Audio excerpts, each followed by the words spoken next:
Good afternoon, and thank you for this opportunity to tell more about UPM operations and biodiversity strategy. I hope that you still remember something about Pirkko Harla's presentations from the morning session. One of the key learnings I wrote down from the morning was that what you can measure, you can improve. And my presentation is about measurements and monitoring biodiversity and ecosystem services, and then how to integrate biodiversity values and ecosystem services into wood-based products value chain. In 10 minutes, I first invite you to short forest visit, unfortunately just virtually, but anyhow, and then we will bring something from the forest to our product, and let's see what we finally will have as a result. This is very typical forest landscape from southern Finland, some clear-cut lakes, commercial forest land, very long history, more than 100 years, intensive harvesting operations.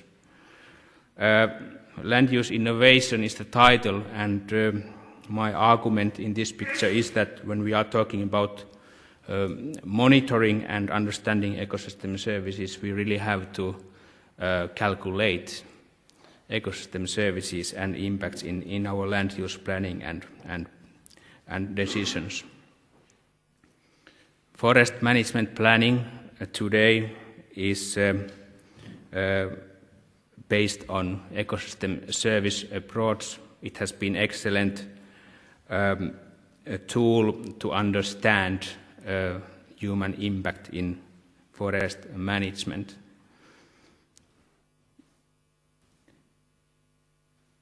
We can talk about the main indicators, what Pirkko mentioned in the morning, which are wood, water, climate, biodiversity, and people as a social aspects.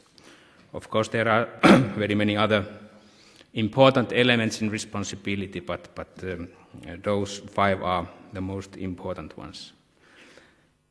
When looking at this picture, we can, in our minds, estimate what are the impacts at landscape level. We have license to harvest for a single forest stands in the middle if those wood volumes and other ecosystem services are compensated elsewhere in the landscape. Rotation time is very long in North. We are in Finland. It's approximately 50 to 80 years. We have license to so-called do clear cuts, taking most of the wood and trees away from single forest stand if we have those trees elsewhere. And that's very important, of course, in our wood sourcing planning and strategy to get wood to the mills every day. Today, there is more than wood in our forest, and we want to take care of biodiversity, carbon sinks, and other valuable elements as well.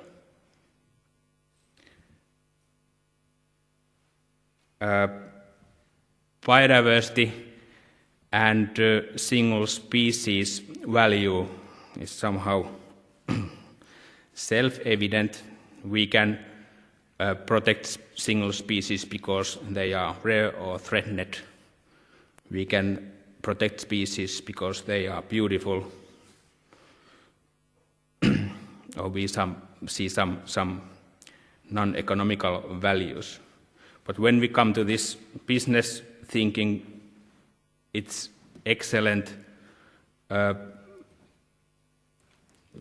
It's a basis for bioeconomy today and in the future. All the species are used in bioeconomy today or in the future. Of course, we are mainly focusing on 3 species at this moment, and in Finland, pine, spruce, and birch are the main commercial tree species. But today, there's a process going on where other industry sectors are increasingly focusing on forest ecosystems from pharmaceutical industry to cosmetics and food industry as well.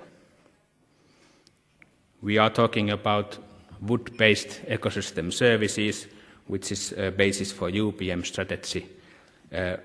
Versatile wood-based products is in our business focus, from traditional pulp and paper to new solutions, wood-based solutions. In the middle, you see non-timber ecosystem services from the role of forest as carbon sinks to water protection role which trees and forest have.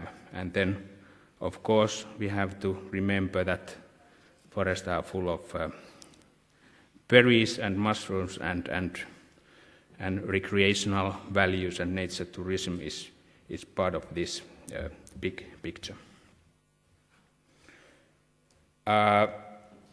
We have to monitor if we want to improve, and these biodiversity indicators have been used in UPM biodiversity program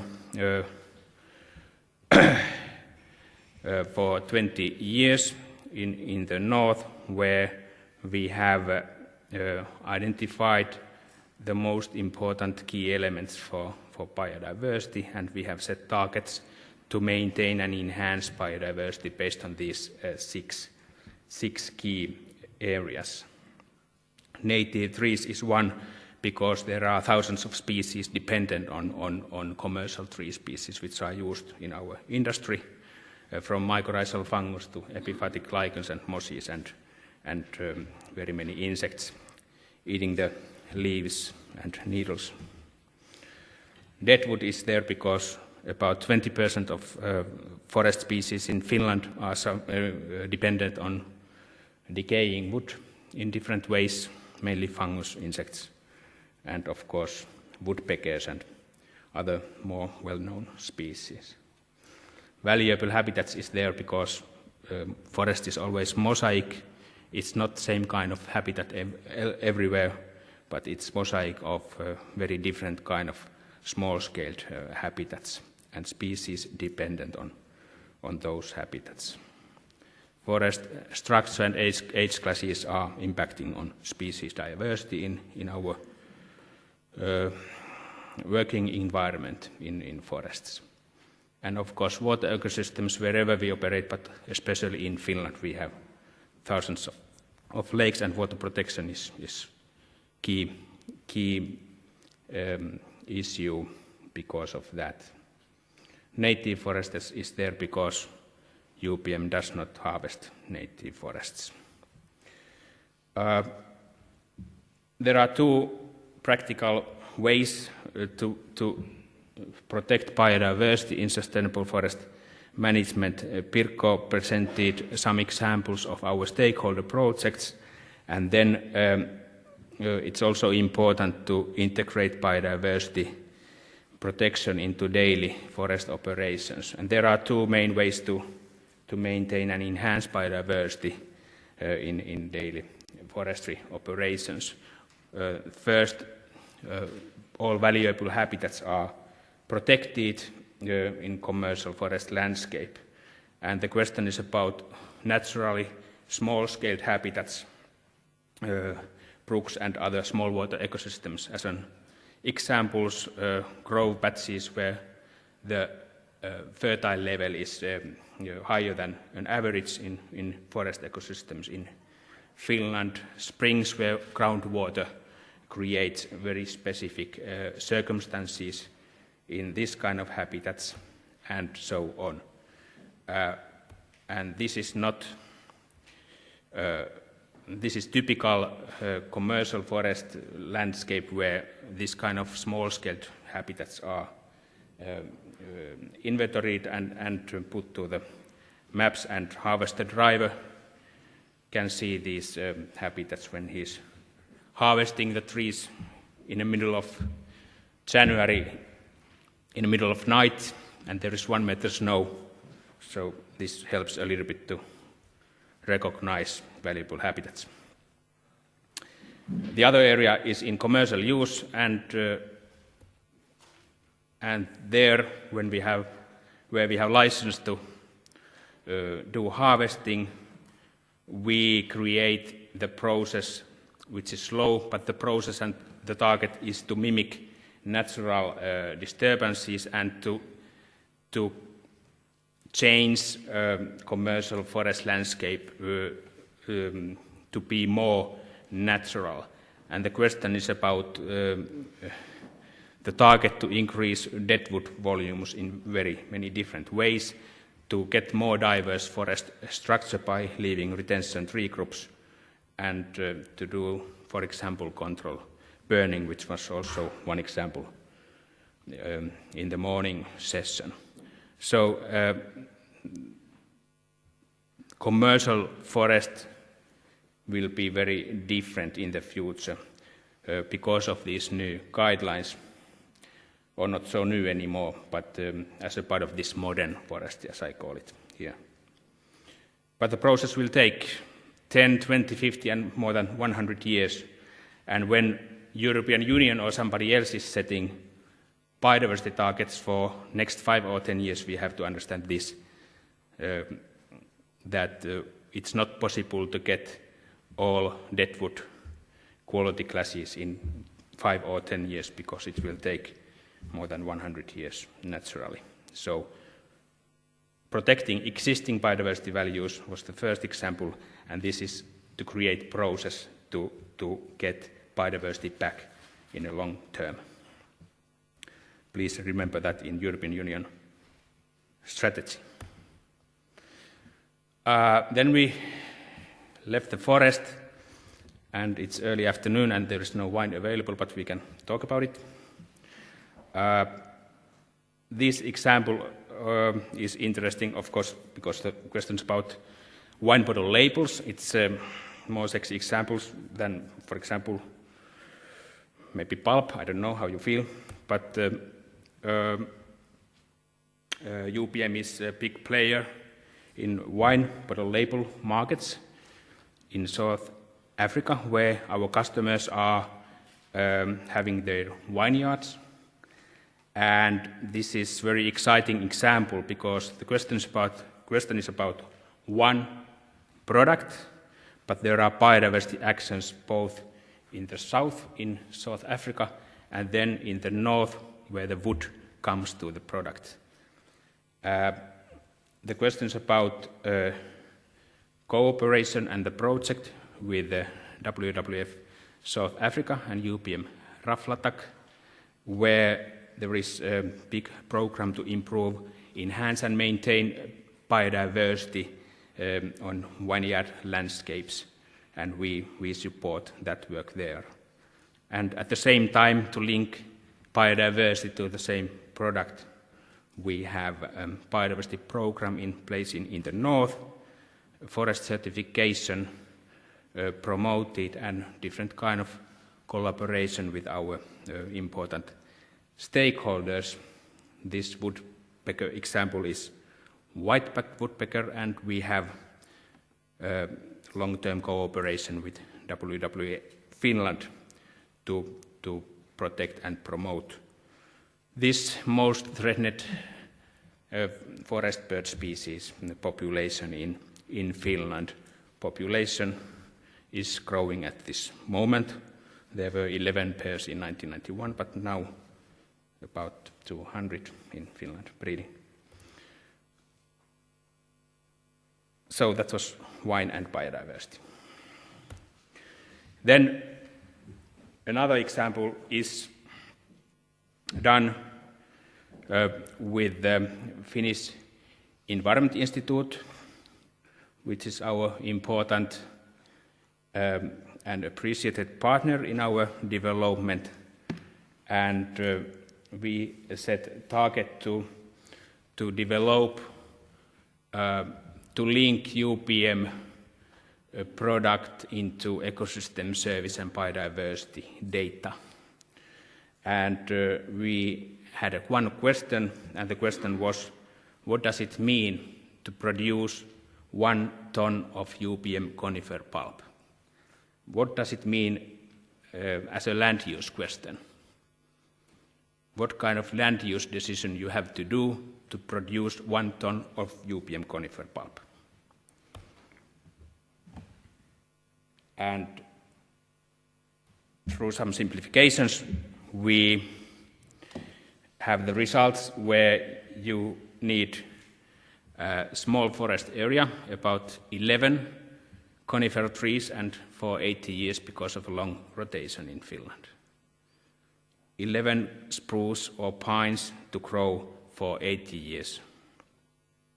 It's not a very large area, smaller than this hall. That land, if you plant the trees today, you have to wait for 80 years, but after that you have 1 ton of high-quality UPM conifer pulp. But in addition to that wood-based renewable product, those trees have recycled water more than 8 million liters during their life cycle. And that water is out of all water runoffs and natural leaching because it's rotated to the air. So the role of the trees is very important in water protection. Those spruces, depending on how to calculate, but those spruces and pines produce more than 200 kilos mushrooms during their life cycle. The trees are amazing food production machines as well. Those trees, which are raw material for UPM conifer pulp, are sinking more than 4,000 kilos carbon dioxide. It's more than 28,000 kilometers by car. And then finally, biodiversity, which is the main theme in this forum. Pine and spruce are used for commercial purposes. Native tree species are living in their natural ecosystem and associating with them. That means that there are hundreds of species, more than 800 species, directly dependent on the plants we are using for commercial purposes. 800 species as mycorrhizal fungus and epiphytic lichens and mosses and so on. In addition to those species, the forest landscape and commercial scale wood production without any land use change in Finland maintain most of the native biodiversity and all species populations which have spread to Finland after last ice age during last 10,000 years. This last example indicates that we have a lot to do to develop our product value chains and footprints or handprints or what the name for those documents where we want to integrate biodiversity and ecosystem service indicators into UPM wood product value chains. Thank you.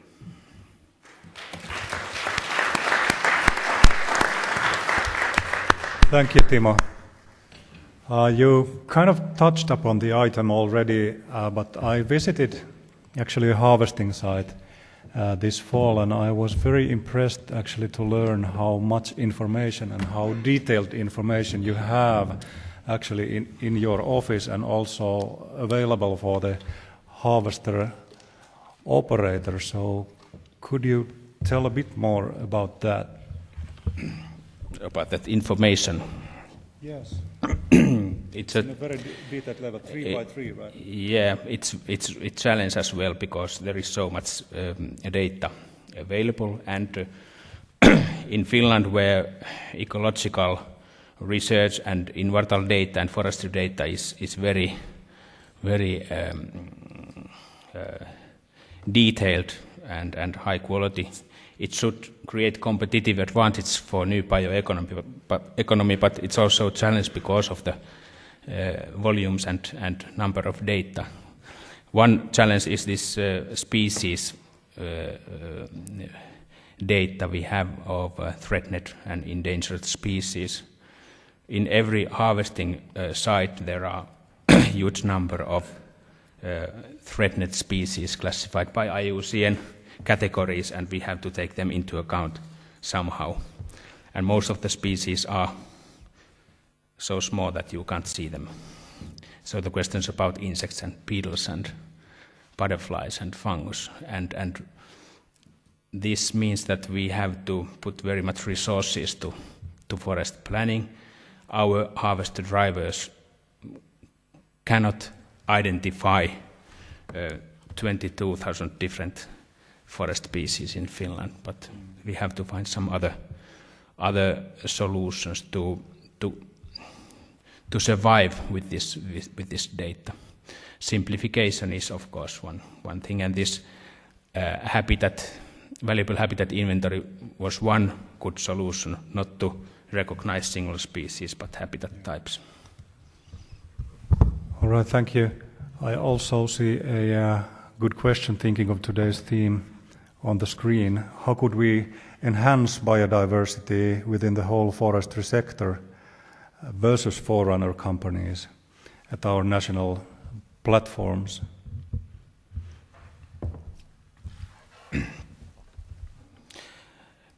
Good question. UPM participates in very many international national forums to promote sustainability and biodiversity and ecosystem services and all typical sustainability topics. And it's good to share information and share best practices. But then, in the end, if sustainability is really creating competitive advantages and is real business issue for you, why to tell it to the others in the same sector? And I suppose this comes back to the consumer behavior as well. So what the consumers want, if it's a lot of emphasis on biodiversity, then actually the companies will follow the suit. And all, you already mentioned that it's based on data and based on ability to measure actually how well you're doing. We still have about 1 or 2 minutes if there are questions from the audience. Yes, please. Can you introduce yourself and state the question?